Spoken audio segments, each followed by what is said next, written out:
ان آنکھوں کی مستی کے مستانے ہزاروں ہیں، ان آنکھوں سے وابستہ افسانے ہزاروں ہیں۔ وہ رقاصہ اس غزل پر رقص کرتی سامنے بیٹھے امیر و رئیس زادوں کو اپنے سحر میں جکڑ چکی تھی۔ کوئی اس پر نوٹ نچھاور کر رہا تھا تو کوئی پھول پھینک رہا تھا۔ بس شہروز عالم صرف شراب پینے میں مگن تھا۔ لڑکی خوبصورت تھی، ادائیں بھی کمال کی دکھا رہی تھی، لیکن شہروز عالم کے دل کو نہیں بھائی تھی۔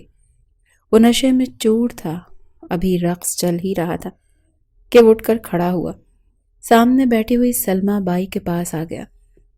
وہ غزل میں بالکل کھوئی بیٹھی تھی جب اس کے تخت کے پاس شہروز عالم نے آ کر اس کے تخت پر اپنا جوتا رکھا۔ یوں تو سلمیٰ بائی کے کوٹھے پر کوئی بھی جوتوں سمیت نہیں آتا تھا، لیکن شہروز عالم کو بھلا کون روک سکتا تھا؟ وہ نہ تو لال نوٹ رقاصاؤں پر لٹاتا تھا اور نہ ہی ہزاروں کے نیلے نوٹ، وہ تو لاکھوں پھینک دیتا تھا، اور سلمیٰ بائی اس کی آمد پر دل ہی دل میں جشن مناتی تھی۔ جانتی تھی کہ ایک مانگے گی تو وہ 1000 رکھے گا۔ کہنے لگی، عالم صاحب کیا بات ہے، کہیں تو رقص رکوا دوں، کمرہ بھی تیار ہے۔ بڑی ادا سے سلمیٰ بائی نے دل موہ لینے والی آواز میں کہا تھا، لیکن عالم کہنے لگا، مزہ نہیں آیا، میں واپس جا رہا ہوں۔ یہ سن کر سلمیٰ بائی کے چہرے کی مسکراہٹ غائب ہوئی۔ وہ فوراً سے کھڑی ہو گئی اور کہنے لگی، ایسے کیسے عالم صاحب، میں نے تو ابھی تک کسی لڑکی کا سودا نہیں کیا۔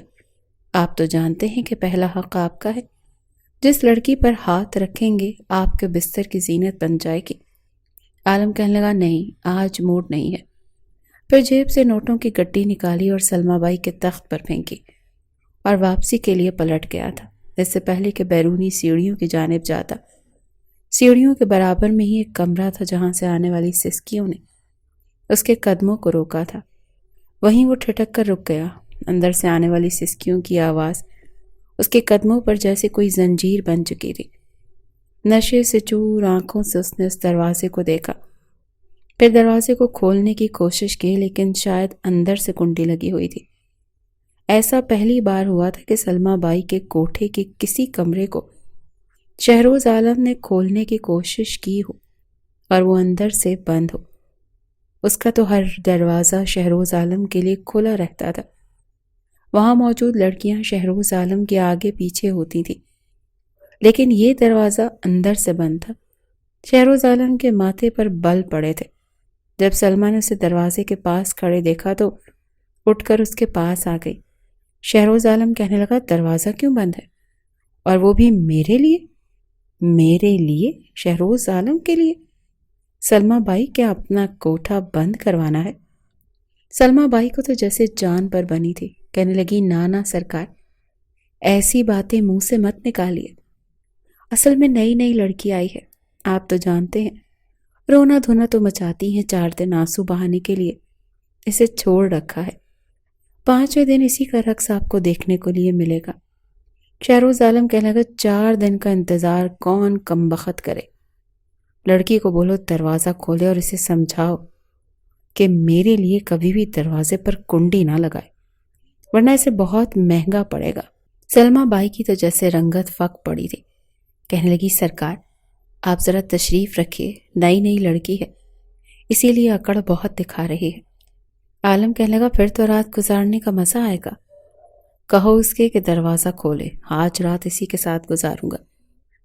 یہ سن کر سلمیٰ بائی تذبذب کا شکار ہوئی تھی۔ 2 دن سے اس لڑکی نے پورے کوٹھے کو سر پر اٹھا رکھا تھا۔ تھپڑ مار چکے تھے، ڈانٹ چکے تھے، لیکن مجال ہے کہ اس لڑکی نے کسی بات پر حامی بھری ہو۔ کہتی تھی، مر جاؤں گی، عزت کا سودا نہیں کروں گی، کسی نے زبردستی کی تو اپنا گلا گھونٹ لوں گی یا کھڑکی سے کود کر مر جاؤں گی۔ سلمیٰ بائی نے شہروز عالم سے کہا، سرکار کسی اور لڑکی کو دیکھ لیں، میرا وعدہ ہے یہ لڑکی سب سے پہلے آپ کے بستر پر ہوگی، لیکن آج مشکل ہے۔ وہ کچھ جھجک کر بولی تھی۔ شہروز عالم کی آنکھوں میں غصہ اترا تھا۔ کہنے لگا، آج کا مطلب آج، دروازہ کھلواؤ میرے لیے، مجھے انتظار کرنے کی عادت نہیں ہے۔ اس کا گھمبیر لہجہ سن کر سلمیٰ نے دروازہ زور سے بجایا اور کہنے لگی، اے لڑکی، دروازہ کھول، کنڈی کیوں لگائی ہے اندر سے؟ آواز آئی، نہیں کھولوں گی۔ اندر بیٹھی ڈری سہمی لڑکی شہروز عالم کی دمدار آواز پر گھبرا گئی تھی۔ کہنے لگی، میرا سودا مت کر، جان سے مار ڈالوں گی تجھے بھی اور اسے بھی، جیسے آج رات میرے ساتھ گزارنے کا بڑا شوق ہے۔ آج رات اس کی آخری رات ہو جائے گی، میرے ہاتھوں مر جائے گا کمینہ۔ لڑکی کی بات نے عالم کا نشہ توڑا تھا۔ آنکھیں پھاڑے اس نے سلمیٰ کو دیکھا اور سلمیٰ کی یہ حالت تھی کہ جیسے اس کے پورے جسم کا خون ہی خشک ہو چلا ہو، گلا تک خشک ہوا تھا۔ کہنے لگا، کیا کہا اس لڑکی نے؟ کیا بولا ہے اس نے؟ یہ شہروز عالم کو مارے گی؟ اسے بولو دروازہ کھولے ورنہ توڑ کر رکھ دوں گا۔ شہروز عالم کا غصے سے برا حال ہوا تھا۔ 32 سالہ وہ نوجوان ایک سحر انگیز شخصیت کا مالک تو تھا ہی، لیکن شہر کے نامور بزنس مین میں اس کا شمار ہوتا تھا۔ بڑی بڑی کمپنیاں اس کے ساتھ بزنس ڈیل کرنے کے لیے بے تاب نظر آتی تھی۔ وہ ٹائکون بزنس کا بے تاج بادشاہ تھا۔ آج تک جس لڑکی کو اس نے چاہا تھا وہ اس کے بستر کی زینت بنی تھی، کبھی اف تک نہیں کیا تھا، کسی کے انکار کی ہمت نہیں ہوئی تھی، اور یہ لڑکی تو اس کی انا پر گہری چوٹ لگا چکی تھی، جان سے مارنے کی دھمکی دے چکی تھی۔ اب تو اس لڑکی کو دیکھنا اور اس کے ساتھ رات گزارنا شہروز عالم کی ضد بن چکی تھی۔ کہنے لگا، یہ لڑکی دروازہ خود کھولے گی یا میں اس دروازے کو توڑ دوں؟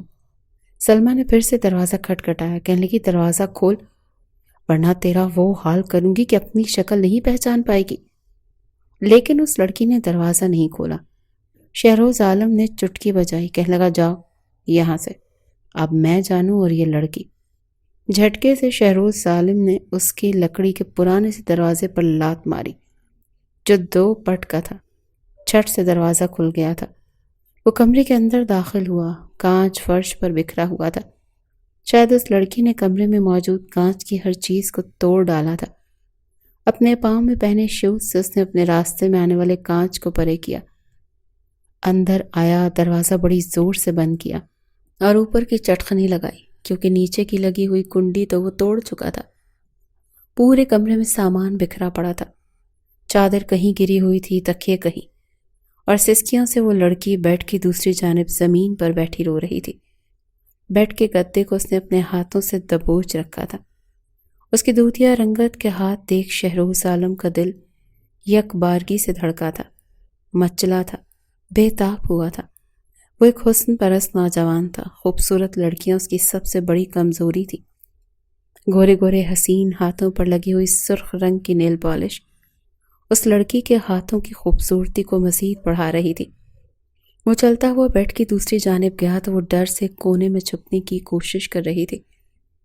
اپنے گھٹنوں پر اب اس نے اپنے بازو پھیلائے اور چہرہ چھپا لیا، جسے اب تک شہروز عالم نے دیکھا نہیں تھا، لیکن اس کے کھلے لمبے بال دیکھ کر وہ پاگل ہوا تھا۔ اس کی سسکیاں اس کے اندر لگی آگ کو بھڑکانے لگی تھی۔ وہ آہستہ آہستہ چلتا ہوا اس کے پاس آیا اور پاؤں کے بل بیٹھ گیا، کیونکہ زمین پر بیٹھی وہ ابھی بھی رو رہی تھی۔ جب شہروز عالم نے اپنے ہاتھ سے اس کے بالوں کو پیچھے کیا، لیکن اگلے ہی لمحے اس کی کلائی پکڑ کر جھٹک چکی تھی۔ کہنے لگی، ہاتھ مت لگانا مجھے، جان سے مار دوں گی۔ یہ کہتے ہوئے نینا نے اپنا چہرہ اوپر کیا۔ اس کے روئے روئے نین نقش شہروز عالم کے دل پر بڑا وار کر گئے تھے۔ رو رو کر اس کی آنکھوں کے کٹورے سرخ ہو چکے تھے۔ اس پر اس کا کالا کالا کاجل بڑی محویت سے۔ شہروز اسے دیکھنے لگا، بھول گیا کہ اس لڑکی نے اسے کیا دھمکیاں دی ہیں۔ وہ تو اس کے اس من موہنے روپ کو دیکھ کر اپنے ہوش کھونے لگا تھا۔ کہنے لگا، آفت ہو تم لڑکی، آج کی رات عالم تمہیں قیمتی بنا کر رکھ دے گا۔ یہ کہہ کر اس نے بڑی بے تکلفی سے نینا کی کلائی پکڑی تھی اور بڑی مضبوطی سے پکڑی تھی۔ وہ اپنی کلائیوں کو چھڑوانے لگی، لیکن وہ کھڑا ہو چکا تھا۔ نینا کو بھی اس کے مقابل کھڑا ہونا پڑا۔ وہ 17 سالہ لڑکی اس کے حواس پر سوار ہو چکی تھی۔ پھر شراب کا نشہ اس پر، اس کے حسن کے شباب کا نشہ۔ شہروز عالم مدہوش ہونے لگا تھا۔ وہ کہنے لگی، میرا ہاتھ چھوڑ کمینے، میرا ہاتھ چھوڑ۔ شہروز اس کی آنکھوں میں غصے سے دیکھنے لگا۔ کہنے لگا، اے لڑکی، خبردار خبردار، جو تم نے شہروز عالم کو گالی دی، آج تک کسی میں اتنی ہمت نہیں کہ مجھے گالی دے۔ یہ کہہ کر اس نے جیسے ہی اس نازک سی چڑیا کو اپنی جانب کھینچا تو وہ اس کے حصار میں مقید ہو چکی تھی، لیکن بری طرح سے کس مسا رہی تھی۔ لیکن عالم کی قید سے آزاد ہونا آسان تو نہیں تھا۔ وہ اسے بیڈ پر لٹا چکا تھا اور خود بھی اس کے اوپر حاوی ہو چکا تھا۔ کہنے لگی میں تمہیں چھوڑوں گی نہیں، مجھ سے دور رہو۔ کہنے لگا آج میں تو تمہیں نہیں چھوڑوں گا، مجھ سے قریب رہو۔ مجھے جان چھڑوانے والی لڑکیاں زیادہ پاگل کرتی ہیں، جتنا دور ہونے کی کوشش کرو گی اتنی ہی میری شدتوں کو سہنا پڑے گا۔ نینا نے بڑی زور سے شہروز کے کاندھے پر اپنے دانت گاڑے تھے۔ وہ بری طرح سے پیچھے ہٹ کر مچلا۔ اسے توقع نہیں تھی کہ یہ لڑکی اس پر ایسا کوئی وار کرے گی۔ اس سے پہلے کہ وہ اس لڑکی پر اپنے آپ کو سوار کرتا، وہ بیڈ سے نیچے اتری اور بھاگتے ہوئے کمرے سے باہر نکل گئی۔ شہروز عالم تو یوں بدحواس ہوا تھا، کوئی لڑکی اسے یوں بھی دھتکار کر جا سکتی تھی، اس سے پیچھا چھڑا کر جا سکتی تھی۔ وہ غصے سے بیڈ سے نیچے اترا، باہر آیا تو سناٹا تھا، شاید کسی اور کا دل بہلانے کے لیے اس کمرے میں لے جا چکی تھی۔ سلمیٰ بھی وہاں پر موجود نہیں تھی جہاں اس لڑکی کا کمرہ تھا۔ وہیں سے نیچے کی جانب زینہ اترتا تھا۔ کمرے سے باہر نکلتے ہی شہروز عالم نے سلمیٰ سلمیٰ پکارنا شروع کر دیا۔ 40 سالہ سلمیٰ بائی اپنے کمرے سے بدحواسی کے عالم میں باہر آئی تھی۔ کہنے لگی کیا ہوا سرکار؟ وہ کہنے لگا بھاگ گئی ہے لڑکی، مجھے وہ لڑکی ہر قیمت پر چاہیے۔ یہ سن کر تو سلمیٰ کے ہوش اڑے تھے۔ کہنے لگی بھاگ گئی؟ کہاں گئی وہ لڑکی؟ میں نے آپ سے پہلے بھی کہا تھا کہ ابھی ان سب چیزوں کے لیے تیار نہیں۔ وہ کہنے لگا میں بکواس سننے کے موڈ میں نہیں ہوں سلمیٰ، مجھے وہ لڑکی آج رات اپنے بستر پر چاہیے۔ سلمیٰ نے جلدی سے کوٹھے میں موجود مردوں کو آوازیں دینی شروع کر دی۔ کہنے لگی وہ لڑکی بھاگ گئی ہے، ڈھونڈو اسے۔ پھر وہ شہروز عالم کو اپنے تخت پر لے جا کر بٹھانے لگی اور کہنے لگی غصہ مت کریں، ابھی یہاں سے باہر نہیں گئی ہوگی۔ ہیرا منڈی کی گلیوں میں اگر کوئی لڑکی آ جائے تو اس کا باہر نکلنا ناممکن ہے۔ 1 گھنٹہ لگ چکا تھا لیکن نینا کسی کو نہیں ملی۔ اب تو نیند کی شدت کی وجہ سے شہروز عالم کے سر میں درد ہوا تھا۔ کہنے لگا میں واپس جا رہا ہوں، لیکن جیسے ہی وہ لڑکی مل جائے میرے بنگلے میں سے پہنچا دینا۔ جب تک میرا دل نہ بھر جائے وہ لڑکی واپس نہیں آئے گی۔ سلمیٰ نے کہا سرکار جیسے آپ کا حکم۔ شہروز عالم ڈگمگاتے قدموں سے سیڑھیاں اترا اور اپنی گاڑی میں بیٹھا اور تیز رفتاری سے اسے ریڈ لائٹ ایریے کی گلیوں سے باہر آ چکا تھا، یہ جانے بنا کہ جس لڑکی کو وہ بے تابی سے نوچ کھانے کے لیے تیار تھا اسی کی گاڑی کی ڈگی میں پناہ لے چکی تھی۔ وہاں لیٹے لیٹے نینا کو اپنی گزشتہ زندگی کے لمحات یاد آنے لگے۔ جیسے ہی دروازے کے باہر قدموں کی آہٹ سنائی دی، قدموں کی چاپ پر اس مومی گڑیا کا دل بھی بڑی تیزی سے دھڑک رہا تھا۔ جیسے ہی ہینڈل پر ہاتھ گھوما اور دروازہ مخصوص چرچراہٹ پیدا کیے ہوئے کھلتا چلا گیا تو اس نے اپنے لبوں سے ایک سسکی بھر کر بیڈ کی چادر کو اپنی مٹھی میں بھینچ لیا تھا۔ ان لمحات سے اسے کس قدر خوف آتا تھا وہ صرف وہی جانتی تھی۔ خوف کی ماری اس کی سانس رکنے لگی، دل میں دعا کرنے لگی کہ بس آج کی رات میرے شوہر کو مجھ پر رحم آ جائے اور میرے ساتھ کچھ بھی نہ کرے۔ وہ منہ ہی منہ میں بڑبڑا رہی تھی جب اس کا شوہر المیر چلتا ہوا بالکل اس کے مقابل آ چکا تھا۔ جیسے ہی اسے بیڈ پر وہ بیٹھتا ہوا محسوس ہوا تو وہ اپنی آنکھیں میچ چکی تھی۔ ایک جھٹکے سے اس نے گھونگھٹ اٹھایا تھا۔ وہ نازک سی 17 سالہ لڑکی جس نے گھبراتے ہوئے اپنی آنکھیں کھول دی، سامنے اس کا شوہر بیٹھا تھا مگر اس میں اتنی ہمت نہیں تھی کہ آنکھیں کھول کر اسے دیکھ سکتے۔ وہ تو بت بنی بیٹھی تھی۔ جب اگلے ہی پل اسے گھونٹ گھونٹ کچھ پینے کی آواز آئی اور ایک مخصوص سی بدبو اسے محسوس ہوئی، اسے فوراً سے آنکھیں کھول دی۔ سامنے کا منظر اس کی توقع سے بالکل مختلف تھا، کیونکہ 26 سالہ المیر خان نے ہاتھ میں سیاہ کانچ کی بوتل اٹھا رکھی تھی اور اس کی آنکھیں سخت نشے میں سرخ لال ہو رہی تھی۔ آخری گھونٹ اپنے حلق کے نیچے اتار کر اس نے مسکرا کر 17 سالہ نازک سی نینا کی طرف دیکھا اور وہ کانچ کی بوتل اپنے ہاتھ سے چھوڑ دی جو نیچے گر کر کرچی کرچی ہو چکی تھی۔ شادی کے نام سے اور مرد کی قربت سے تو وہ پہلے ہی خوف کھاتی تھی، مگر جس روپ میں اس کا شوہر اس کے سامنے آیا تھا اسے تو لگا تھا جیسے اس کی جان ہی نکل جائے گی۔ وہ فوراً سمٹ کر تھوڑی دور ہوئی، لیکن اگلے ہی پل المیر نے اپنا ہاتھ آگے بڑھا کر اسے بازو سے تھام لیا اور کہنے لگا ارے سویٹ ہارٹ، کہاں دور ہٹ رہی ہو؟ شوہر ہوں تمہارا، آج تو ہماری سہاگ رات ہے نا۔ آج کی رات کے لیے میں کتنا بے صبری سے انتظار کر رہا تھا۔ تم جانتی ہو میں آج کی رات تمہارے ساتھ سوچ سوچ کر کتنی ہی بار مدہوش ہوا۔ تم جیسی نازک لڑکی ہر کسی کے نصیب میں تھوڑی ہوتی ہے۔ جسم کے پجاریوں سے تو اسے ویسے ہی خوف آتا تھا۔ اس وقت جس انداز میں اس کا شوہر اس سے بات کر رہا تھا، اس میں اور جو رشتہ لے کر آیا تھا اس میں زمین آسمان کا فرق تھا۔ نینا اپنے بہن بھائیوں میں سب سے بڑی تھی۔ ابھی عمر 17 ہی ہوئی تھی جب ماں نے رشتے دیکھنا شروع کر دیے۔ شاید سوتیلی ماں تھی، اسی لیے باپ نے بھی اسی میں بہتری جانی اور اس کی شادی اپنے ایک دوست کے بیٹے المیر خانزادہ سے کروا دی۔ وہ شادی کے لیے شروع ہی سے تیار نہیں تھی۔ شادی کے نام پر ہی نینا کو خوف آتا تھا۔ وہ پڑھ لکھ کر اپنے پیروں پر کھڑی ہونا چاہتی تھی، کچھ بننا چاہتی تھی، یہاں تک کہ شادی سے 2 روز پہلے اس نے گھر سے بھاگنے کی بھی پوری پلاننگ بنا لی تھی۔ لیکن پھر باپ کی عزت کا سوچ کر اس نے اپنے خوابوں کا گلا گھونٹ دیا اور المیر خانزادہ کے نکاح میں آ کر آج وہ اس کی سیج سجائے بیٹھی تھی اور یہی دعا کر رہی تھی کہ میرا شوہر اچھا ہو، میرے ساتھ کسی بھی طرح کا تعلق قائم نہ کرے، بلکہ جب تک میں شادی کے لیے تیار نہیں ہو جاتی تب تک میرے ساتھ اس کا رویہ بالکل دوستانہ رہے۔ مگر جس انداز میں المیر اس کے سامنے آیا تھا وہ تو ڈر کر مزید گھبرا کر رہ چکی تھی۔ گاڑی جھٹکے سے رکی تھی۔ ہارن کی تیز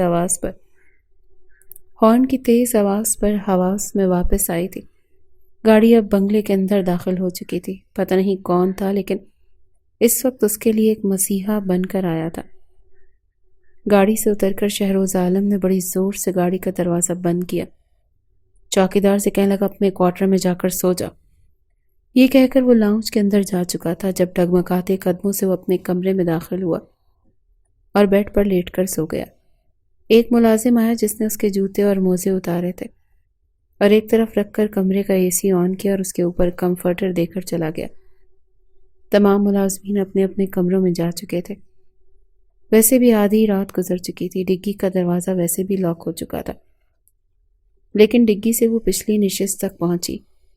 اس نے دیکھا کہ گاڑی ایک خوبصورت اور بڑے بنگلے کے پورچ میں کھڑی ہے اور دروازے پر کوئی چوکیدار بھی نہیں۔ وہ پچھلی نشست کا لاک کھول کر باہر آئی، دھیرے سے دروازہ بند کیا اور بغور پورے بنگلے کو دیکھنے لگی اور سوچنے لگی کہ اس بنگلے میں تو بہت سارے کمرے ہوں گے، وہ کہیں بھی چھپ سکتی ہے، پناہ لے سکتی ہے، لیکن یہ نہیں جانتی تھی کہ جس شخص سے اپنی عزت بچاتے ہوئے وہ اس بنگلے تک پہنچی ہے وہ اسی گھر کا مالک ہے۔ وہ دھیرے سے لاؤنج کا دروازہ کھول کر اندر داخل ہوئی۔ پورے لاؤنج میں سناٹا مچا ہوا تھا، اندھیرا تھا، اسے ٹھیک سے کچھ نظر نہیں آ رہا تھا۔ وہ نہیں جانتی تھی کہ غلطی سے وہ شہروز عالم کے کمرے میں جا چکی ہے۔ کمرے کا اے سی آن تھا اور بڑا پرسکون ماحول تھا۔ اس نے کمرے کا دروازہ دھیرے سے بند کیا۔ کمرہ کافی بڑا اور کشادہ تھا۔ وہ آہستہ سے چلتی ہوئی جب بیڈ پر پہنچی تو منہ تک کمفرٹر اوڑے شہروز عالم گہری نیند سو چکا تھا۔ اس نے گہری سانس لی اور اب اپنے چھپنے کی جگہ ڈھونڈنے لگی۔ کمرے میں اسے ایسی کوئی جگہ نہیں مل رہی تھی، پر اس نے بیڈ کے نیچے چھپ جانا ہی بہتر سمجھا۔ ویسے بھی فرش پر تو قالین بچھا ہوا تھا جو کہ کافی نرم و ملائم تھا۔ نینا بیڈ کے نیچے لیٹ گئی۔ کمرہ ویسے بھی ٹھنڈا تھا، اسی لیے آنکھوں میں نیند اترنے لگی۔ اسے خبر بھی نہیں ہوئی کہ کب وہ نیند کی وادیوں میں کھو چکی تھی۔ اس کی آنکھ تب کھلی جب شہروز عالم کی چنگھاڑتی آواز اس کے کانوں سے ٹکرائی تھی۔ وہ کہہ رہا تھا، فرمان علی، میری بلیک کافی کہاں ہے؟ جلدی سے لے کر آؤ۔ اس کی دھاڑ دار آواز پر وہ بری طرح سے ہڑبڑائی تھی۔ پھر احساس ہوا کہ وہ کہاں ہے۔ کچھ دیر میں ہی کمرے کا دروازہ کھلا اور ملازم کافی لا کر سائڈ ٹیبل پر رکھ چکا تھا۔ کہنے لگا، سر آپ ناشتے میں کیا لیں گے؟ شہروز کہنے لگا، تمہیں کھاؤں گا، تمہیں نہیں پتا میں کیا ناشتہ کرتا ہوں؟ روزانہ میرا سر مت کھایا کرو، کچھ بھی بنا لو، اور ہاں میرے کپڑے نکالو، مجھے آفس جانا ہے۔ ملازم نے اس کے کپڑے نکال کر بیڈ پر رکھ دیے۔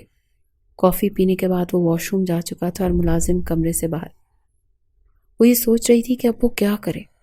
اگر خدا نخواستہ اس نوجوان نے بیڈ کے نیچے جھانک کر دیکھ لیا تو کیا ہوگا؟ اس سے پہلے کہ وہ واش روم سے باہر آئے وہ سوچ رہی تھی کہ وہ کمرے سے باہر نکل جائے، لیکن یہ بھی ڈر تھا کہ اگر کمرے سے باہر گئی تو کہیں ملازم کی نظر ہی نہ اس پر پڑ جائے۔ پھر اس کو کمرے میں ایک کھڑکی نظر آئی جو کہ بنگلے کے بیرونی جانب کھلتی تھی۔ وہ کھڑکی سے باہر نکلی اور کھڑکی کی طرف چلی گئی۔ اس سے پہلے کہ کھڑکی کھولتی، کھڑکی سے باہر کودتی، واش روم کا دروازہ کھل گیا اور نینا کی تو جیسے جان پر بنی تھی۔ جلدی سے وہ پردے کے پیچھے چھپ گئی۔ شہروز عالم جب واش روم سے باہر آیا تو صرف تولیہ پہنے ہوئے تھا۔ اس نے ایک نظر کھڑکی سے ہٹے ہوئے پردے پر ڈالی، حالانکہ جب وہ اٹھا تھا تو پردے برابر تھے۔ وہ اسی تولیے میں چلتا ہوا کھڑکی کے پاس آیا۔ جیسے جیسے وہ کھڑکی کے پاس آ رہا تھا، نینا کی جان نکل رہی تھی۔ وہ خوف زدہ تھی کہ کہیں وہ اسے دیکھ ہی نہ لے۔ شہروز عالم نے پردے برابر کیا اور واپس اپنے کپڑوں کے پاس آ کر اس نے تولیہ اتار کر لاپرواہی سے کھڑکی کی جانب پھینک دیا جہاں پر نینا کھڑی تھی۔ پھر اپنے کپڑے تبدیل کیے اور کمرے سے باہر نکل گیا۔ جیسے ہی وہ کمرے سے باہر گیا، کمرے کا دروازہ بند ہوا۔ نینا کا رکا ہوا سانس بحال ہوا تھا۔ رات تک وہ کمرے سے باہر نہیں نکلی تھی، لیکن بھوک کے مارے اس کی حالت خراب ہونے لگی تھی۔ لیکن خوف الگ اس پر طاری تھا۔ رات وہ پھر بیڈ کے نیچے جا کر چھپ گئی۔ کمرے کا دروازہ کھلا اور شہروز عالم کمرے میں آ کر فریش ہو کر لیٹ چکا تھا۔ آج اس کا کہیں بھی جانے کا من نہیں تھا۔ گزشتہ رات کا واقعہ وہ مکمل طور پر بھول چکا تھا کیونکہ نشے میں تھا۔ بہرحال وہ گہری نیند سویا ہوا تھا جب اسے لگا کہ بیڈ کے نیچے سے کچھ کھٹ پٹ کی آواز آئی ہے۔ اسے لگا شاید کوئی چوہا ہے جو اس کے کمرے میں آ گیا۔ اس نے اٹھ کر کمرے کی لائٹ آن کی۔ اب جیسے ہی بیڈ کے نیچے اس کی نظر گئی، دیکھا ایک خوبصورت سی لڑکی ہے۔ اس کے ہوش اڑ گئے تھے، لیکن نینا کو ابھی تک یہ خبر نہیں ہوئی تھی کہ شہروز عالم اسے دیکھ چکا ہے، کیونکہ وہ دوسری جانب رخ کیے لیٹی تھی۔ شہروز پہلے تو بہت حیران ہوا کہ ایک زندہ سلامت لڑکی اس کے گھر میں، اسی کے کمرے میں، اسی کے بیڈ کے نیچے موجود ہے اور اسے خبر تک نہیں، نہ ہی کسی ملازم کو پتا ہے۔ وہ چلتا ہوا بیڈ کی دوسری جانب آ چکا تھا، پھر کہنے لگا، اے لڑکی، تم جو کوئی بھی ہو باہر آ جاؤ، کیونکہ میں تمہیں دیکھ چکا ہوں۔ نینا کی جان نکلی تھی، کہنے لگی، باہر آ رہی ہوں یا پھر میں نیچے آؤں؟ یہ سن کر نینا کی آنکھوں سے آنسو بہنے لگے۔ وہ ڈرتے ڈرتے باہر آئی تھی۔ اس لڑکی کو اپنے سامنے دیکھ شہروز کچھ سوچ میں پڑا تھا۔ چہرہ کچھ جانا پہچانا سا لگ رہا تھا، لیکن یاد کچھ نہیں آ رہا تھا۔ اس سے پہلے کہ نینا کچھ بولتی، شہروز کو دیکھ کر اس کے ہوش اڑے تھے۔ اس کی تو جان نکلی تھی۔ اس سے پہلے کہ وہ کوئی بات کرتی، وہ کہنے لگا، کون ہو تم؟ یہ سن کر وہ کچھ حیران ہوئی تھی۔ شہروز کہنے لگا، تم سے پوچھ رہا ہوں کون ہو تم؟ میرے گھر میں کیا کر رہی ہو؟ کہنے لگی، وہ میں بہت مجبور لڑکی ہوں، دیکھیں میں بہت شریف قسم کی لڑکی ہوں۔ وہ کہنے لگا، میرے گھر میں کسی بھی مجبور یا شریف لڑکی کا کوئی کام نہیں ہے۔ جلدی بتاؤ کون ہو تم اور میرے گھر میں آئی کیسے ہو؟ تمہیں اندر آنے کس نے دیا؟ کہنے لگی، آپ مجھے خود تو لے کر آئے تھے۔ وہ حیران ہوا، کہنے لگا، میں تمہیں کیوں لے کر آؤں گا؟ وہ اچھا، تمہیں شاید رات گزارنے کے لیے لایا ہوں گا۔ تو پھر رات کو تم کہاں تھی؟ کہنے لگی، نہیں آپ غلط سمجھ رہے ہیں، ایکچولی میں آپ کی گاڑی کی ڈگی میں تھی۔ یہ سن کر سر سے پیر تک شہروز عالم نے اسے دیکھا اور کہنے لگا، اچھا، اور میری گاڑی کی ڈگی میں تم آئی کیسے؟ کہنے لگی، میں بھاگ رہی تھی اور چھپنے کی جگہ ڈھونڈ رہی تھی، تو اسی لیے آپ کی گاڑی کی ڈگی میں بیٹھ گئی اور اس طرح آپ کے گھر آ گئی۔ کہنے لگا، اور کمرے میں کیسے آئی؟ کہنے لگی، ایسے ہی جیسے ڈگی میں اچانک سے آئی تھی، کمرے میں بھی آ گئی۔ آپ سو رہے تھے؟ شہروز نے کہا، تم کل رات سے میرے گھر پر ہو؟ کہنے لگی، ہاں جی، دیکھیں میں بہت شریف گھرانے سے ہوں، مجبوری کی حالت میں بھاگنا پڑا۔ کہنے لگا، اچھا، تو آپ کیا چاہتی ہو؟ کہنے لگی، اس وقت تو کچھ کھانا چاہتی ہوں، بہت بھوک لگی ہے۔ شہروز پہلے تو اسے دیکھتا رہا۔ وہ لڑکی اسے کوئی بھی نقصان نہیں پہنچا سکتی تھی کیونکہ کم عمر تھی اور بالکل سادگی میں تھی، لیکن سادگی میں بھی کمال حسن رکھتی تھی۔ کہنے لگا، ٹھیک ہے، بیٹھو۔ پھر اس نے ملازم کو آواز دی۔ ملازم نے جیسے ہی دروازہ کھولا، شہروز کے ساتھ ایک لڑکی کو دیکھ کر اسے حیرت کا جھٹکا لگا۔ کہنے لگا، جاؤ کھانا لے کر آؤ، محترمہ کے لیے بھوک لگی ہے انہیں۔ ملازم باہر چلا گیا۔ کچھ دیر بعد ایک ٹرے میں کھانا رکھ کر لے آیا۔ کہنے لگا، لوگ کھاؤ کھانا، باقی کی باتیں بعد میں کرتے ہیں۔ بھوک تو اسے شدت کی لگ رہی تھی، لیکن شہروز کے سامنے اس کے حلق سے نوالے بڑی مشکل سے نگلے جا رہے تھے۔ اس نے کھانا کھایا اور کہنے لگا، پیٹ بھر گیا تمہارا؟ جی، بہت شکریہ آپ کا۔ کہنے لگی، میں یہاں سے چلی جاتی ہوں، آپ کا شکریہ۔ آپ کی وجہ سے میری جان بچ گئی۔ وہ کہنے لگا میرے گھر میں آنے کے بہت سے راستے ہیں۔ وہ کہنے لگا مس نینا، تمہیں کہہ رہا تھا کہ میرے گھر میں آنے کے بہت سے راستے ہیں، لیکن جانے کا راستہ صرف ایک ہے اور وہ ہے میری اجازت۔ میری اجازت کے بغیر آپ یہاں سے جا نہیں سکتی۔ وہ کہنے لگی میں سمجھی نہیں۔ کہنے لگا میں بالکل صاف ستھری اردو زبان میں آپ سے کہہ رہا ہوں کہ آپ یہاں سے تب جا نہیں سکتی، کہ آپ یہاں سے تب تک جا نہیں سکتی جب تک میں نہ چاہوں۔ وہ کہنے لگی اور آپ مجھے کیوں روکنا چاہتے ہیں؟ کہنے لگا ابھی کھانا کھلایا نا آپ کو، میں مفت میں احسان نہیں کرتا۔ کل رات میں لاہور کی بدنام گلیوں کا مسافر بنا ہوا تھا، جہاں سے آپ میری گاڑی کی ڈگی میں بیٹھ کر یہاں پہنچی ہیں۔ یقیناً آپ انہی گلیوں میں کہیں رہتی ہوں گی اور بھاگ کر میری گاڑی میں بیٹھ گئی، ایسا ہی ہے نا؟ وہ بہت شاطر دماغ تھا، اس لڑکی کی تہہ تک پہنچنا چاہ رہا تھا۔ نینا کہنے لگی نہیں، ایسا نہیں ہے، میں بھاگتے بھاگتے پتہ نہیں کیسے وہاں پہنچ گئی تھی۔ میں نہیں جانتی، میں اس شہر سے انجان ہوں۔ یہ کہہ کر نینا رونے لگی۔ ٹیبل سے ٹیشو باکس سے شہروز عالم نے اسے ٹیشو نکال کر دیا۔ کہنے لگا لو، آنسو صاف کرو۔ پھر کہنے لگا اچھا بتاؤ کون ہو تم؟ کہنے لگی میرا باپ ظالم تھا، میں گھر سے بھاگ کر آئی ہوں، وہ میری شادی کسی بڈھے سے کروا رہا تھا۔ نینا کو کوئی اور بہانہ نہیں سوجا، سچ وہ بتا نہیں سکتی تھی۔ کہنے لگا اچھا وہی کہانی، ظالم ماں باپ، شرابی باپ، جوئے میں ہار گیا ہوگا تمہیں۔ یقیناً شہروز عالم نے کچی گولیاں کبھی نہیں کھیلی تھی، وہ جتنی معصوم تھی وہ اتنا ہی تیز اور چالاک۔ کہنے لگا جوئے میں ہی ہارے تھے۔ کہنے لگا کسی بڈھے نے تم سے نکاح کرنے کے لیے کہہ دیا ہوگا، تمہارا باپ تمہارا نکاح اس بڈھے سے کرنا چاہتا ہوگا اور تم بھاگ کر میری گاڑی کے ڈگی میں چھپ گئی، ایسا ہی ہے نا؟ وہ لڑکی کافی دلچسپ لگ رہی تھی اسے، ڈری ڈری بے وقوف سی، اور سب سے بڑی بات بے حد حسین۔ نینا کہنے کی جی بالکل ایسا ہی ہے۔ وہ ہنسنے لگا، کہنے لگا ابھی تو تم کہہ رہی تھی کہ تم اس شہر کی نہیں ہو، یہاں سے واقف نہیں ہو، اور ابھی تم کہہ رہی ہو کہ گھر سے بھاگ کر میری گاڑی کی ڈگی میں بیٹھ گئی ہو۔ بے وقوف بنا رہی ہو لڑکی شہروز عالم کو، جو آدھے شہر کے بزنس مین اپنی بائیں جیب میں رکھتا ہے۔ اب بتاؤ کون ہو تم؟ اس نے ہاتھ جوڑ کر کہنے لگی آپ مجھے اپنے گھر میں ملازمہ کے طور پر رکھ لیں، مجھے تحفظ چاہیے۔ پتہ نہیں کیوں شہروز عالم کو اس پر رحم آ گیا، حالانکہ کسی پر آتا نہیں تھا، شاید کوئی اور جذبہ تھا۔ کہنے لگا ٹھیک ہے، یہ بتاؤ کھانا بنانا آتا ہے تمہیں؟ جی مجھے سب کچھ آتا ہے۔ کہنے لگا اچھا ٹھیک ہے، آج کے بعد کھانا بنانے کی ذمہ داری تمہاری۔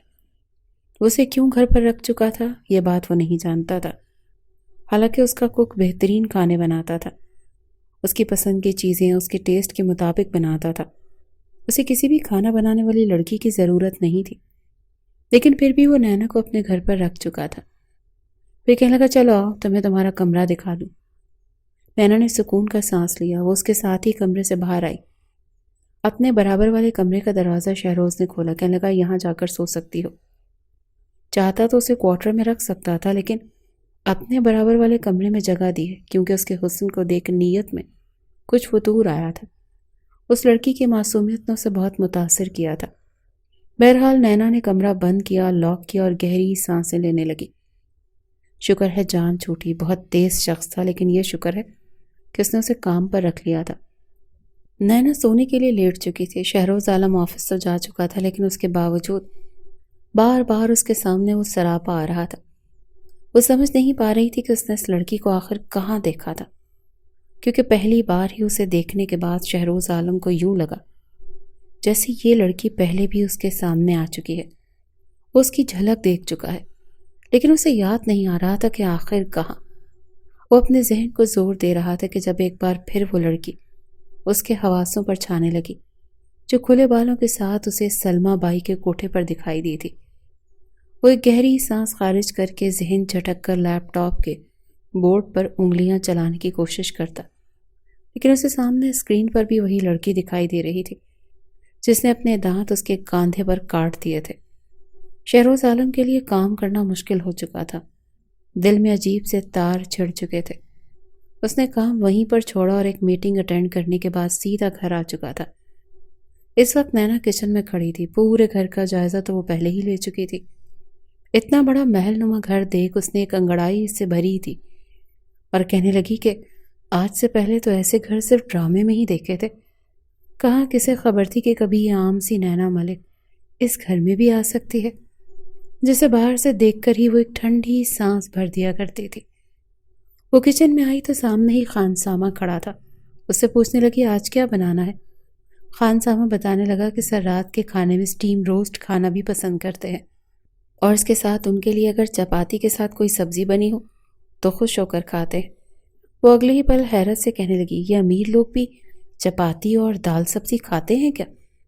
مجھے تو لگا تھا جیسے یہ 20 گھنٹے بس گوشت، مرغی اور مٹن ہی کھاتے رہتے ہیں۔ اس نے ہاتھ میں چمچہ اٹھا کر ہلا کر کہا تو خان سامہ حیران ہوا۔ کہنے لگا شاید آپ بھول رہی ہیں یہ لوگ مڈل کلاس سے زیادہ اپنی خوراک کا دھیان رکھتے ہیں۔ بہرحال وہ اس سے پورا ڈائٹ چارٹ پکڑا چکا تھا۔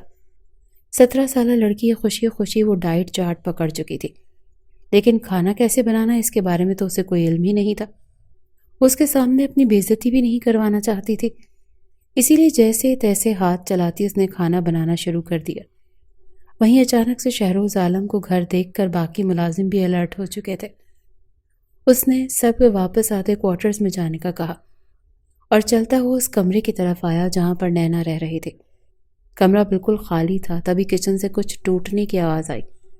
شہروز عالم کے قدم بے ساختہ کچن کی طرف بڑھے تھے۔ جب اس نے کچن کے دروازے پر قدم رکھا تو سامنے ہی اس لڑکی کو دیکھ کر اس کے قدم وہیں پر جم گئے، جس نے اپنا دوپٹہ اتار کر ٹیبل کی کرسی پر لٹکا رکھا تھا۔ اس وقت اس نے جو کپڑے پہن رکھے تھے وہ کافی چست تھے۔ اس کا وجود ان کپڑوں میں مزید عیاں ہو رہا تھا، اور وہ اپنے ہی دھیان میں بالوں کو چہرے سے پیچھے ہٹا کے کاموں میں مصروف تھی۔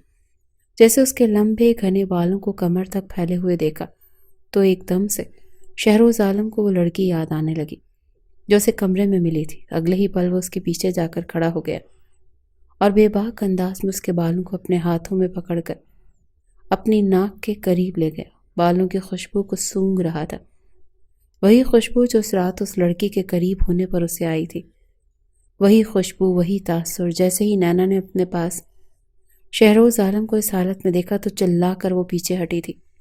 ہاتھ میں گرم گرم چمچہ بے دھیانی میں ہی صحیح وہ شہروز عالم کے ہاتھ پر لگا چکی تھی۔ شہروز عالم کا تو غصے سے برا حال ہو گیا تھا، چلا کر کہنے لگا یہ کیا کیا ہے تم نے؟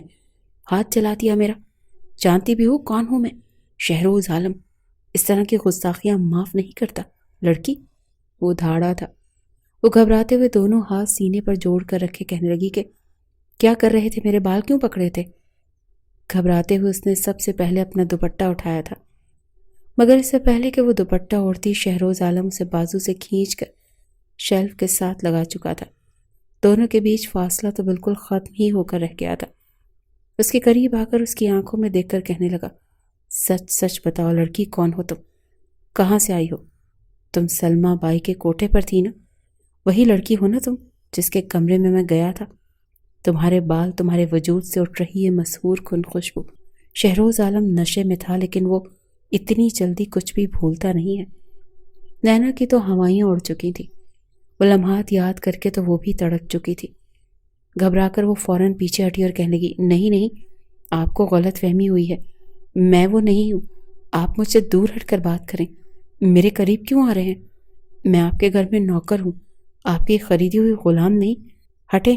ہڑبڑا کر بولی تو شہروز عالم اگلے ہی پل اسے اپنی باہوں میں اٹھا چکا تھا، کہنے کا شٹ اپ، زبان بند رکھو اپنی۔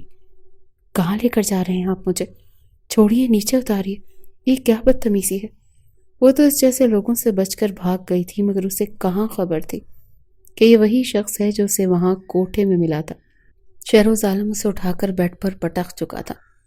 ایک نظر اپنے سرخ ہوتے ہاتھ پر ڈالی، اس کے ہاتھ پر اچھا خاصا زخم بن رہا تھا۔ کہنے لگا تم نے شہروز عالم کو تکلیف پہنچائی ہے، جھوٹی مکار لڑکی، تمہیں اتنی آسانی سے تو میں نہیں چھوڑوں گا۔ جو تکلیف تم نے مجھے دی ہے نا، سود سمیت اس کا حساب واپس لوں گا۔ یہ کہہ کر اگلے ہی پل شہروز عالم اس کی جانب بڑھ چکا تھا۔ جب کمرے میں اس کی سسکیاں رونے لگی، وہ کسی معصوم بچے کی طرح اپنے ہونٹوں کو گول شکل بنائے پھوٹ پھوٹ کر رونے لگی تھی۔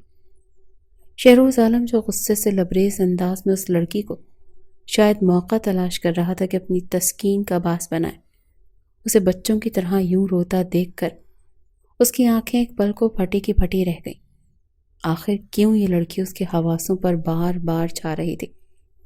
آج تک تو اس نے ہر لڑکی کو صرف اپنی تسکین کی خاطر استعمال کیا تھا، پیسے تھے کہ ان کے ساتھ وقت گزارتا تھا، مگر یہ لڑکی اس کی آنکھوں سے آنسو آتے دیکھ کر وہ فوراً اس سے دور ہٹا اور ہڑبڑا کر کہنے لگا، رو کیوں رہی ہو؟ رونا بند کرو۔ اچھا دیکھو میں کچھ نہیں کر رہا۔ تو خود اپنی حالت پر حیران ہو رہا تھا۔ اس سے پہلے بھی کوٹے پر کئی لڑکیوں کے ساتھ وقت گزارا تھا جو شہروز عالم کی شدتیں برداشت نہ کر پاتی تو رو پڑتی، آنکھوں سے آنسو رواں ہوتے تھے۔ وہ شہروز عالم سے رحم کی بھیک مانگا کرتی تھی، مگر شہروز عالم جب تک اپنے پیسے پوری طرح وصول نہ کر لیتا تب تک کسی لڑکی کو بھی چھوڑتا نہیں تھا۔ 32 سالہ شہروز عالم اس 17 سالہ لڑکی سے دور ہٹ کر بیٹھ گیا تو وہ روتے ہوئے کہنے لگی کہ ٹھیک ہے، میں ہی غلط تھی جو آپ کے پاس اپنا ٹھکانہ تلاش کر رہی تھی، لیکن مرد ہے نا، کبھی میرے ساتھ یہ سب کچھ کر رہے ہیں۔ سارے مرد ہی ایک جیسے ہوتے ہیں۔ میں چپ چاپ یہاں سے چلی جاتی، کسی کنویں میں کود کر اپنی جان دے دوں گی، لیکن اپنی عزت کا سودا نہیں کروں گی۔ پہلے غلط میرے باپ نے میرے ساتھ کیا، اور اب آپ نے سارے مرد ہم لڑکیوں کو صرف اپنی تسکین کا باعث ہی کیوں سمجھتے ہیں؟ کیا ہماری کوئی فیلنگز نہیں ہوتی؟ کیا ہمارے اندر دل نہیں ہوتا؟ ایک فیصلہ باپ کرتا ہے اور بیٹیوں کی زندگی برباد ہو جاتی ہے، دوسرا فیصلہ شوہر کر کے اسے جیتے جی مار دیتا ہے۔ اگر ہم لڑکیاں جائیں تو جائیں کہاں؟ وہ پھوٹ پھوٹ کر چہرہ چھپائے رو رہی تھی۔ شہروز عالم کو دل میں شرمندگی سی محسوس ہو رہی تھی۔ وہ چپ چاپ اس کمرے سے اٹھ کر باہر چلا گیا۔ پہلی بار وہ سوچنے پر مجبور تھا، اس نے غلط کیا۔ اس کے کمرے سے باہر جاتے ہی روتے ہوئے اس نے اپنی آنکھوں میں آیا آنسو صاف کیے تھے۔ اسے اس وقت شدید نفرت محسوس ہو رہی تھی۔ ذہن میں ایک بار پھر المیر عکس بننے لگا، وہی المیر جس نے کتنی محبت سے اس سے بیاہ کر اپنے گھر لایا تھا، اس قدر شریف بنا تھا کہ اس نے نظر اٹھا کر اس کے ماں باپ کی طرف تک نہ دیکھا تھا۔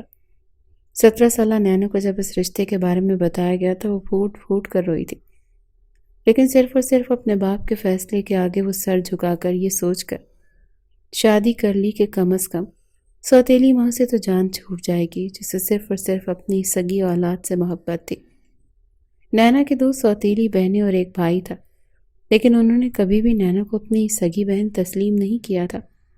اسے لگا شاید اس کا شوہر اسے سمجھے گا، المیر خانزادہ اس کے خوابوں کو پورا کرے گا، مگر المیر نے نشے میں آ کر اسے اپنی باہوں میں بھرا تھا۔ اگلے ہی پل اپنے لب اس کے گال پر رکھ دیے۔ وہ اس قدر شدت سے اس پر ٹوٹ پڑا کہ اسے کچھ سمجھنے کا موقع ہی نہ ملا۔ خوف کے مارے لرزتے ہوئے وہ کہنے لگی کہ المیر، میری بات سننے میں ابھی اس رشتے کو نبھانا نہیں چاہتی۔ میں آپ سے عمر میں بہت چھوٹی ہوں، پلیز میری بات سنیں۔ میں اس رشتے کے لیے بھی تیار نہیں ہوں۔ لیکن المیر نے ایک زوردار تھپڑ اس کے منہ پر مارا تھا کہ لگا، اچھا کیوں؟ کیا دودھ پیتی بچی ہو؟ ابھی بھی فیڈر چھوڑا ہے تم نے؟ جوان ہو، بالغ ہو، میرے سامنے بیٹھی ہو۔ تمہارے رشتے کو نبھانے کے لیے بالکل تیار ہوں، اور ویسے بھی تم جیسی حسینہ کو کوئی پاگل ہی ہوگا جو چھوڑے گا۔ اسے کہتے ہوئے اس نے نشے کی حالت میں ہی غصے سے اس کے بازو پر ہاتھ رکھا تھا۔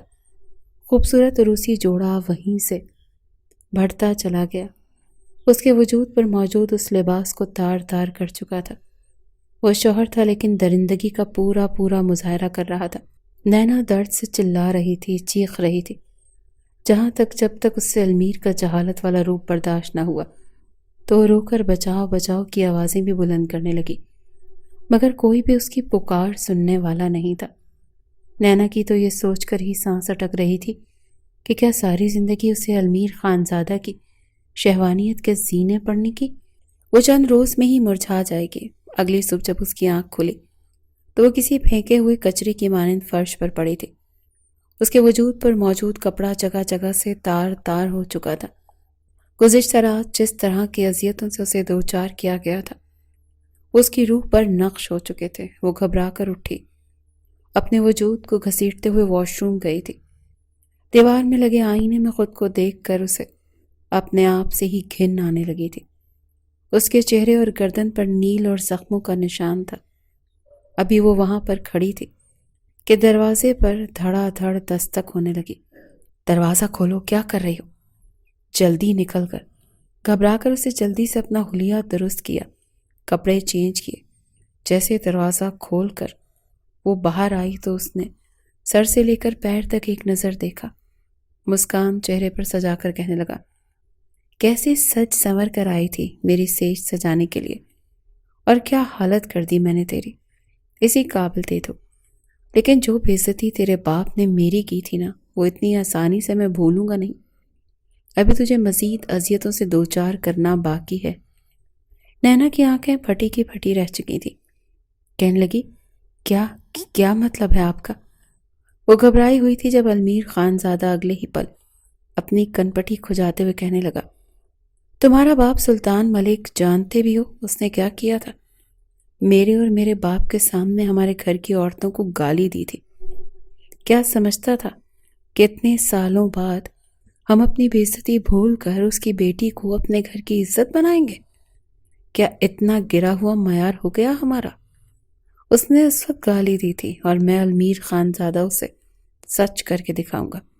چلو، یہ کہہ کر وہ نینا کو بازو پکڑ کر گاڑی میں پٹک چکا تھا۔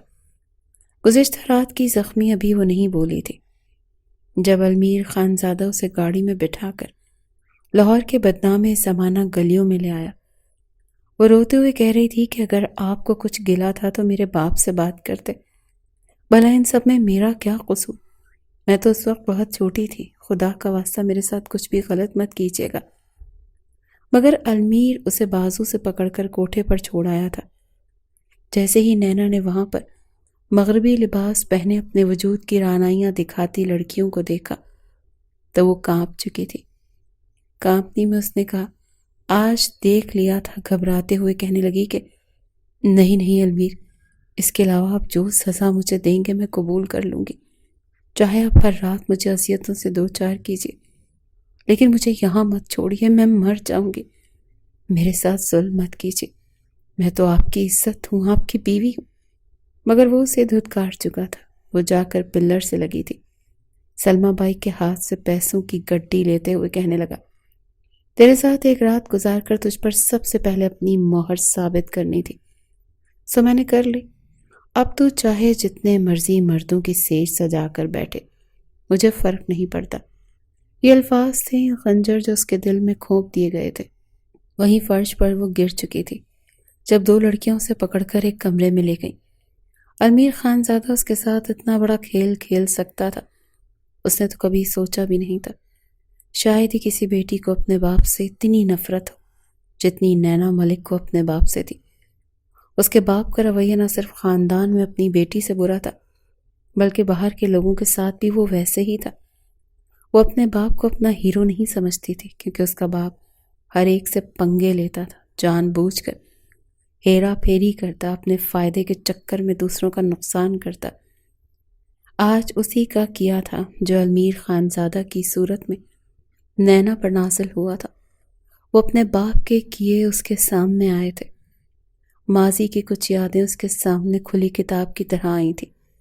وہ اپنے نکاح کے بارے میں شہروز کو بتانا نہیں چاہتی تھی، لیکن آج وہ حرکت شہروز اس کے ساتھ کرنے والا تھا۔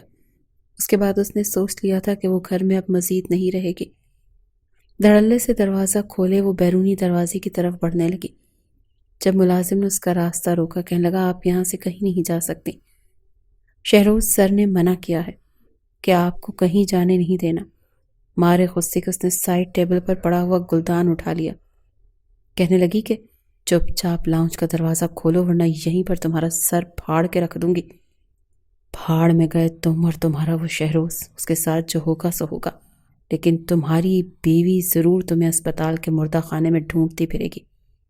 چٹانگ بھر کی کمزور سی لڑکی کے منہ سے یہ ڈائلاگ سن کر وہ ملازم ہڑبڑا سا چکا تھا۔ راہداری سے نکل کر آتا شہروز عالم اس کے ان الفاظ پر اندر ہی اندر مسکایا، پھر دھیرے دھیرے چلتا اس کے پیچھے آ کر کھڑا ہو گیا، کہنے لگا، اچھا تو تم نے فیصلہ کر ہی لیا کہ تم اس گھر کو چھوڑ کر جانا چاہتی ہو؟ اس نے بغیر پلٹے جواب دیا، آپ کو کوئی حق نہیں ہے جو مجھے یہاں پر قید کر کے رکھے۔ شہروز عالم کے اشارے پر دروازہ کھل چکا تھا۔ جیسے ہی وہ باہر نکلی تو شہروز عالم بھی اپنی گاڑی لے کر وہیں آ چکا تھا، کہنے لگا، کیا بیٹھو، میں تمہیں تمہارے گھر ڈراپ کر دیتا ہوں۔ وہ چاہتی تو نہیں تھی، لیکن پھر بھی آخری بار اس پر اعتبار کر کے وہ گاڑی میں بیٹھ چکی تھی، ہاتھ میں ابھی تک اس نے وہ کانچ کا گلدان اٹھا رکھا تھا۔ شہروز عالم نے ایک نظر اس پر ڈالی، پھر کہنے لگا، محترمہ، کیا میرے گھر کی نشانی اپنے گھر لے کر جانا چاہتی ہو؟ گلدان ملازم کو واپس کر دو۔ اور اگلے ہی پل خون خوار نظروں سے اسے دیکھ کر کہنے لگی، مجھے کوئی شوق نہیں ہے آپ کی نشانی اپنے ساتھ لے کر جانے کا۔ یہ میں نے اس لیے اٹھا رکھا ہے کہ اگر راستے میں آپ نے میرے ساتھ کچھ بھی غلط کرنے کی کوشش کی تو میں اسے آپ کا سر پھوڑ دوں گی۔ اس کی اس بات پر اس کا فلک شگاف قہقہا گونجا تھا۔ وہ ہنس رہا تھا۔ ایک پل کو تو اس کے چہرے پر چھائی مسکراہٹ کو دیکھ کر نینا اسے دیکھتی ہی رہ گئی، اگلے پل اپنا چہرہ ایک طرف پھیر گئی۔ شہروز عالم کہنے لگا، کیا نام ہے تمہارے باپ کا؟ کہاں کی رہائشی ہو؟ ویسے مجھے تمہاری اس کہانی میں کوئی دلچسپی نہیں، اسی لیے، لیکن اتنا وقت تم نے میرے گھر میں میری پیٹھ پیچھے چھپ کر گزارا ہے، اتنا تو بتا ہی سکتی ہو، زبردستی میری زندگی میں شامل ہونے والی۔ اس کی اس بات پر پہلے تو وہ خاموش رہی، پھر اپنے باپ کا نام بتانے لگی کہ وہ سلطان ملک کی بیٹی ہے۔ شہروز عالم نے جیسے ہی یہ نام سنا تو ٹھٹکا، لیکن اس نے اپنے چہرے پر کوئی تاثر آنے نہیں دیا۔ سلطان ملک کو کون نہیں جانتا تھا، کاروبار میں ہیرا پھیری کرنے والا، آج سے 5 سال پہلے شہروز عالم کا 60 لاکھ کا نقصان کرنے والا سلطان خان ہی تو تھا، جس کو گریبان سے پکڑ کر شہروز عالم نے کہا تھا کہ میں تم سے بدلہ لے کر رہوں گا۔ اتنی آسانی سے اس لڑکی کو چھوڑ نہیں سکتا تھا، آخر کو وہ سلطان ملک کی بیٹی تھی، اور شہروز عالم اتنی آسانی سے اپنے دشمنوں کو کہاں چھوڑتا تھا۔ بجائے اسے گھر لے جانے کے اسے آئس کریم کھلانے لے آیا۔ آئس کریم کھلاتے ہوئے کہنے لگا، دیکھو، تمہارا باپ پہلے بھی تمہاری شادی کروا رہا تھا، اگر اب کہیں 80 سالہ بڈھے سے تمہاری شادی کروا دے، بہتر نہیں کہ تم میرے گھر میں رہ کر بطور کوک اپنی ڈیوٹی سر انجام دو؟ میں تمہیں اس کی تنخواہ بھی دے دوں گا۔ وہ گھور کر اسے دیکھ رہی تھی۔ بات تو سچ تھی، اگر وہ دوبارہ اپنے باپ کے پاس جاتی تو نہ جانے سوتیلی ماں اور اس کا باپ اس بار اس کے ساتھ کیا کرتے۔ اس نے گھور کر دیکھتا، اور دیکھ کر وہ کہنے لگا، ڈونٹ وری، فکر مت کرو، میں وعدہ کرتا ہوں کہ میں اپنی لیمٹس کراس نہیں کروں گا، اپنی حد میں رہوں گا۔ یہ سن کر اس نے بھی ایک نظر سنجیدگی سے شہروز عالم کو دیکھا تھا، کیونکہ وہ اب اسے کافی سلجھا سلجھا لگ رہا تھا۔ اس کے ساتھ واپس آئس کریم کھا کر گھر آ چکی تھی۔ رات کا کھانا اسی نے ہی تیار کیا تھا۔ سٹیم روسٹ میں نمک اتنا زیادہ تھا کہ ناقابل برداشت، وہیں پالک گوشت میں شاید وہ مرچی ڈالنا ہی بھول گئی تھی۔ اس کے باوجود شہروز عالم نے وہ پھیکا کھانا کھایا اور اپنے کمرے میں جا چکا تھا۔ اگلے کچھ روز وہ میٹنگ میں مصروف رہا اور یہ سارا دن اس گھر میں گھومتے پھرتے رہتی۔ ایک شام وہ دیوار پر لگی بغور شہروز عالم کی تصویر دیکھ رہی تھی۔ اس کی تصویر سے بات کر کے کہنے لگی، تم جتنے کھڑوس لگتے ہو اتنے ہو نہیں ہو، بس یہ بلا وجہ کا ایٹیٹیوڈ دکھاتے ہو نا، یہ دکھانا چھوڑ دو تاکہ کوئی شریف لڑکی تم پر دل بھی ہار سکے۔ وہ بھی یہ بات کر ہی رہی تھی جب شہروز عالم کی گاڑی گھر میں داخل ہوئی۔ وہ جھٹ سے کچن میں آ کر کھڑی ہو گئی۔ کچن کی ایک کھڑکی ہے جس کی اوٹ میں کھڑے ہو کر وہ دیکھ رہی تھی۔ باہر تیز بارش ہو رہی تھی۔ جیسے ہی شہروز عالم گاڑی سے نکل کر لاؤنج میں داخل ہوا، تب تک اس کی شرٹ بھیگ چکی تھی۔ جیسے جیسے وہ اپنے بالوں کو جھٹکتا لاؤنج میں آ رہا تھا، اسے دیکھ کر تو نینا مر مٹی تھی۔ محبت کیا ہوتی ہے اس وقت اسے اپنے دل میں محسوس ہو رہی تھی۔ وہ بغیر پلکیں جھپکے اسے جاتے ہوئے دیکھ رہی تھی۔ یہی وہ وقت تھا جب اس کی گالیں شرم سے لال سرخ ہونے لگی تھی۔ شہروز عالم دوبارہ اس کے قریب نہیں آیا تھا، مگر وہ سوچ چکا تھا کہ اس لڑکی کو اپنی تسکین کا سامان بنانے کے بعد اسے سلطان کے دروازے پر چھوڑ کر آئے گا۔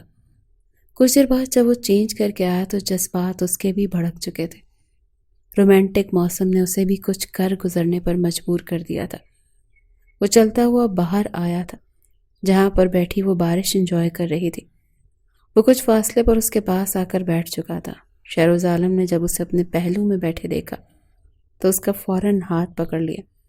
اس کے ہاتھ کی گرمائش اپنے ہاتھ پر محسوس کر کے نینا تھوڑی جھجک سی گئی تھی۔ جو سختی اس رات المیر خانزادہ کے جذبات میں تھی، وہ شہروز عالم کی گرفت میں نہیں تھی۔ وہ دھیرے دھیرے اس کے قریب آیا، اس کا ہاتھ نینا کی کمر پر گردش کرنے لگا۔ وہاں بارش زور و شور سے برس رہی تھی اور یہاں وہ اسے اپنی گرفت میں مضبوطی سے لیے اس کے لبوں پر مہر لگا دینا چاہتا تھا، اس کے لبوں کو اپنے لبوں میں مقید کر کے اس کی سانسوں کو محسوس کرنا چاہتا تھا۔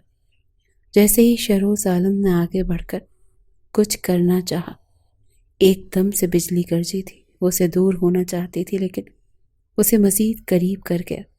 نینو کو ایک دم سے اپنا اور علمیر کا نکاح یاد آ گیا۔ وہ اسے کوٹھے پر تو چھوڑ چکا تھا لیکن وہ اس کی بیوی اس سوچ کا آنا تھا کہ وہ ایک جھٹکے سے شہروز سے جدا ہوئی۔ پلیز یہ مت کیجیے۔ وہ اس سے دور ہوئی تو شہروز عالم کے ماتھے پر بل پڑ گئے۔ کہنے لگا کیا ہوا؟ دیکھو میں مزید خود پر قابو نہیں پا سکتا۔ تمہیں دیکھ کر نہ جانے مجھے کیا ہو جاتا ہے۔ میں تم سے بدلہ لینا چاہتا تھا۔ سلطان ملک نے میرے ساتھ اچھا نہیں کیا تھا، لیکن سچ یہ ہے کہ میں تم سے محبت کر بیٹھا ہوں۔ مجھے اب خود سے مزید دور مت کرو۔ میں تم میں کھو جانا چاہتا ہوں۔ شہروز عالم کے منہ سے محبت کا اعتراف سن کر اس نے کئی قدم پیچھے اٹھائے تھے۔ آنکھوں سے تو آنسو گرے۔ کیا پوری دنیا میں ہی اس کے باپ کے دشمن بیٹھے تھے جو اس کا استعمال کرنا چاہتے تھے؟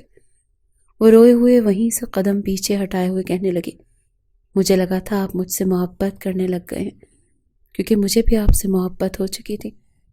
لیکن شاید میرے باپ نے نہ صرف میرا گھر بلکہ باہر کے لوگ بھی میرے لیے، وہ گھر بھی میرے لیے عذاب تھا اور گھر کے باہر لوگ بھی مجھ سے دشمنی میرے باپ کی وجہ سے پال رہے تھے۔ آپ میں اور علمیر خان میں کیا فرق رہ گیا؟ شہروز عالم نے جب اس کے منہ سے کسی اور لڑکے کا نام سنا تو اس کے وجود میں خون کی گردش ایک دم سے تیز ہوئی تھی۔ وہ اس کی طرف بڑھا جو گھر کے باہر کی طرف بھاگ رہی تھی۔ وہ گیٹ کھول کر باہر بھاگ چکی تھی۔ پاؤں میں جوتے نہیں تھے، بارش تیز برس رہی تھی اور سڑک پر اندھا دھند بھاگے جا رہی تھی۔ شہروز عالم اس کے پیچھے تھا، کہہ رہا تھا کہ ایسا مت کرو، میری بات سنو پاگل لڑکی۔ شہروز عالم تم سے محبت کر بیٹھا ہے، تم یوں میری اجازت کے بغیر کہیں نہیں جا سکتی، سنا تم نے؟ اس کے پیچھے بھاگ رہا تھا۔ تبھی دوسری طرف سے تیز رفتار گاڑی آنے لگی۔ اس کا جی تو یہی چاہتا تھا کہ وہ اس گاڑی کے آگے آ کر اپنی جان دے دے، مگر شہروز عالم اسے فوراً پکڑ کر ایک طرف کر چکا تھا۔ فوراً کھینچ کر اپنے سینے سے لگایا لیکن اگلے ہی پل ایک زوردار تھپڑ بھی مار دیا۔ کہنے لگا پاگل ہو گئی ہو تم؟ کیا آدھی ادھوری باتیں کر کے میرا دماغ خراب کرتی پھرتی ہو؟ میں نے جو سچ تمہیں بتایا سو بتایا۔ میں نے آج یہ بھی کہا کہ میں تم سے محبت کر چکا ہوں، اور تم کون ہے علمیر؟ اب اگر تم نے مجھے چکما دینے کی کوشش کی یا جھوٹ بولا نا تو قسم باخدا میں تمہیں خود ٹکڑے ٹکڑے کر کے کسی کنویں میں پھینکوا دوں گا۔ وہ روتے ہوئے سہم چکی تھی۔ شہروز عالم کی آنکھوں میں جس قدر غصہ تھا، اس کا وجود کانپ اٹھا۔ اسے گھر لے کر آیا تھا، اس کے سامنے بیٹھی سردی سے کانپ رہی تھی اور وہ اس کے مقابل بیٹھا یہ کہہ رہا تھا کہ بتاؤ کون ہے علمیر؟ آنکھوں میں آئے آنسوؤں کو صاف کرتے ہوئے اسے سب کچھ بتانے لگی۔ جیسے جیسے وہ بتا رہی تھی شہروز کا غصہ پہلے سے بھی زیادہ بڑھ رہا تھا۔ آخر میں وہ یہی بولی کہ میں نہیں جانتی میری قسمت کا لکھا اتنا تکلیف دہ بھی ہو سکتا تھا، لیکن میں اس وقت کسی اور کے نکاح میں اس نے مجھے طلاق دی یا نہیں اس بارے میں کچھ نہیں جانتی۔ شہروز عالم نے اسے وہیں پر چھوڑا اور وہاں سے سیدھا دوبارہ کوٹھے پر آیا تھا۔ طویل عرصے بعد کوٹھے پر دیکھ کر سلمہ بائی کے چہرے پر مسکراہٹ پھیل گئی۔ فوراً سے لڑکیاں اس کے دائیں بائیں گھومنے لگیں، مگر شہروز عالم اس بازار حسن کے لیے ہمیشہ ہمیشہ کے لیے اپنے دل کے دروازے بند کر چکا تھا۔ سلمہ بائی کے پاس آیا اور آ کر یہی سوال پوچھا کہ نینا کو کون چھوڑ کر گیا تھا۔ یہاں پر ہڑبڑا کر کہنے لگی کہ صاحب جی آپ کو اتنے ماہ بعد نینا کیسے یاد آ گئی؟ وہ لڑکی، شہروز عالم کہنے لگا کہ جتنا پوچھا ہے اتنا جواب دو۔ ہڑبڑاتے ہوئے کہنے لگی کہ اسے اس کا شوہر یہاں پر چھوڑ گیا تھا، جانے سے پہلے طلاق دے کر گیا ہے۔ ابھی 1 ماہ پہلے ہی طلاق کے کاغذ یہیں پر بھیجوائے تھے جس میں اسے طلاق دے چکا ہے، لیکن وہ لڑکی نہ جانے کہاں چلی گئی۔ شہروز عالم نے ان کاغذات کو خود دیکھا۔ جب نینو کو یہ بات پتہ چلی تو اس نے گہری سانس خارج کی تھی۔ وہ درندے سے آزاد ہو چکی تھی، مگر جس طرح کی حرکت اس نے معصوم سی نینا کے ساتھ کی تھی، بھلے ہی نینا اسے معاف کر دیتی مگر شہروز عالم کے لیے یہ آسان نہیں تھا۔ غصے سے بھرے ہوئے شہروز عالم نے فوراً اپنے خاص آدمی کو کال کی اور المیر خانزادہ کی معلومات لینے کو کہا، جو ان دنوں اپنی شادی کی تقاریب میں مصروف تھا۔ آج اس کی بارات تھی۔ سیلون سے تیار ہو کر وہ گاڑی میں بیٹھا اور ڈرائیور سے بولا کہ جلدی سے گھر کی طرف چلو، پہلے ہی کافی دیر ہو گئی ہے، بغیر یہ دیکھے کہ ڈرائیور کے روپ میں اس کے ساتھ شہروز عالم موجود ہے۔ گاڑی بجائے اس کے گھر جانے کے ایک ویران سڑک پر کھڑی ہو چکی تھی۔ وہ ہڑبڑا کر کہنے لگا، تجھے گھر جانے کو کہا ہے، یہاں کہاں لے آیا ہے مجھے؟ اگلے پل گھوسے مار کر وہ اس کے منہ کا حلیہ بگاڑ چکا تھا۔ شہروز عالم نے اس کے پورے وجود پر ایک کانچ کے ٹکڑے سے کٹ لگائے تھے۔ جہاں جہاں اس نے اذیت کا شکار کیا تھا وہ وہاں سے اسے کاٹ چکا تھا۔ وہ درد سے چیخ رہا تھا، چلا رہا تھا، اپنے ماں باپ کو مدد کے لیے پکار رہا تھا، مگر شہروز عالم اسے وہیں سی حالت میں چھوڑ کر بالوں سے کھینچ کر کہنے لگا، بہت شوق ہے نا تجھے ایک معصوم لڑکی کی زندگی برباد کرنے کا اور دوسری شادی کر کے رنگ رلیاں منانے کا؟ جا، تجھے تیری سہاگ رات مبارک۔ 17 سالہ نینا نے 32 سالہ شہروز عالم کو پوری طرح بدل کر رکھ دیا تھا۔ ایک وقت وہ بھی آیا جب شہروز عالم کا پورا خاندان اکٹھا تھا اور وہ اس شہزادی کو اپنی بیوی قبول کر چکا تھا۔ وہ دلہن بنے اس کے کمرے میں بیٹھے انتظار کر رہی تھی۔ شہروز عالم کو لے کر اس کے دل میں کسی طرح کا کوئی خوف موجود نہیں تھا۔ جیسے ہی وہ کمرے میں آیا تو مسکرا کر اس کے ہاتھ تھام لیے اور کہنے لگا کہ بتاؤ، منہ دکھائی میں کیا لوگی، کیا پیش کروں تمہیں؟ جواب میں وہ سنجیدگی سے اس کے ہاتھ پکڑ کر کہنے لگی کہ بس کبھی چھوڑ کر مت جائیے گا، صرف میرے بن کر رہیے گا۔ میرا اور آپ کا ماضی جو بھی تھا، لیکن حال میں کوئی تیسرا نہ آئے۔ وہ اسے بھینچ کر اپنے سینے سے لگا گیا، اس کی گردن پر اپنے لب رکھ کر کہنے لگا، شہروز عالم صرف اور صرف تمہارا ہے، جہاں بھی ہو اور وہاں بھی میں اپنے گناہوں پر توبہ کر چکا ہوں اور مجھے یقین ہے کہ باقی کا تو مجھے سدھار ہی دوگی۔ مسکرا کر اس نے ایک فائل اس کی طرف بڑھائی جس میں وہ اپنی جائیداد اس کے نام کر چکا تھا۔ نہ صرف یہ بلکہ اس کے آگے کی پڑھائی کے لیے شہر کے نامور کالج میں ایڈمیشن بھی بھجوا دیا تھا۔ جس وقت اسے یہ پتہ چلا تو وہ خوشی سے لپک کر اس کے سینے سے لگ گئی۔ Oh thank you thank you thank you so much, بہت سارا تھینک یو۔ یہ کہتے ہوئے وہ رو پڑی تھی اور وہ اسے اپنے سینے سے لگائے کہنے لگا، صرف تھینک یو سے کام نہیں چلے گا، تمہارے سارے خواب پورے کروں گا، لیکن بدلے میں تمہیں میری بھی ہر بات ماننی ہوگی۔ وہ اس کے کان کے قریب سرگوشی نما انداز میں کہنے لگے، کیا باتیں ہی کرتے کرتے رہیں گے یہاں؟ شہروز عالم اسے باہوں میں بھر کر اس پر اپنی شدتیں لٹانے لگا اور وہ ان گھڑیوں میں مقید ہو کر اپنا سب کچھ اس کے نام کر گئی۔